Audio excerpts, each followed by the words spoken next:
আসসালামু আলাইকুম ভিউয়ার্স, কেমন আছেন সকলে? আশা করি ভালো রয়েছেন। আমিও আপনাদের দোয়ায় ভালো রয়েছি। তো আজকে হোয়াটসঅ্যাপ কীভাবে খুলবেন সেটা দেখাবো। তো সেখানে আপনারা প্রথমে চলে যাবেন আপনাদের মোবাইলে প্লে স্টোরে গিয়ে সার্চ বক্সে গিয়ে লিখবেন হোয়াটসঅ্যাপ লেখার পর আপনারা অ্যাপসটি চলে আসবে, অ্যাপসটি ওপেন করবেন, ইনস্টল করে নেবেন, তারপর ওপেন করবেন। আমার ইনস্টল করা ছিল, আমি ওপেন করলাম। তারপর এখান থেকে এগ্রিজ অ্যান্ড কন্টিনিউ এখানে ক্লিক করে দিবেন। তারপর আপনার ফোন নাম্বার থাকবে, অটোমেটিক উপরে বাংলাদেশ সিলেক্ট করা থাকবে, আপনি বাংলাদেশ সিলেক্ট করা লাগবে না। তারপর আপনার মোবাইল নাম্বারটা দিয়ে দেবেন। তারপরে মোবাইল নাম্বার দেওয়ার পর নেক্সট বাটনে ক্লিক করে দিবেন। নেক্সট বাটনে ক্লিক করে দেওয়ার পর একটু লোড নেবে, তারপর ওকেতে ক্লিক করে দিবেন। তারপরে এরকম একটা ইন্টারফেস, তারপর আপনি কন্টিনিউতে ক্লিক করে দিবেন। কন্টিনিউতে ক্লিক করার পর আপনার সামনে এরকম একটা ইন্টারফেস আসবে, এখানে এলাও করে দিবেন।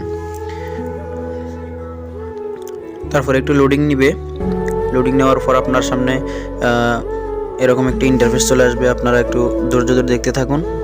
তো এরকম একটা ইন্টারফেস চলে আসছে। তো এখান থেকে আপনি কন্টিনিউতে ক্লিক করে দিবেন।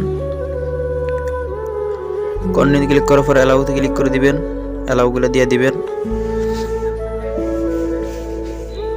তারপর আপনার নাম চাইবে, আপনি যে নামে হোয়াটসঅ্যাপ অ্যাকাউন্টটি খুলতেছেন আপনি সেই নামটি এখানে দিয়ে দিবেন। তো আমি আমার নামটি দিয়ে দিচ্ছি যে ওয়ারেস বাংলা নিউজ।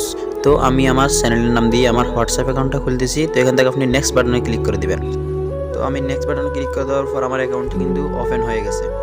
তো বন্ধুরা, আজকের ভিডিও এই পর্যন্ত। দেখা হচ্ছে পরবর্তী আরেকটি ভিডিওতে। সে পর্যন্ত ভালো থাকুন, সুস্থ থাকুন, খোদা হাফেজ।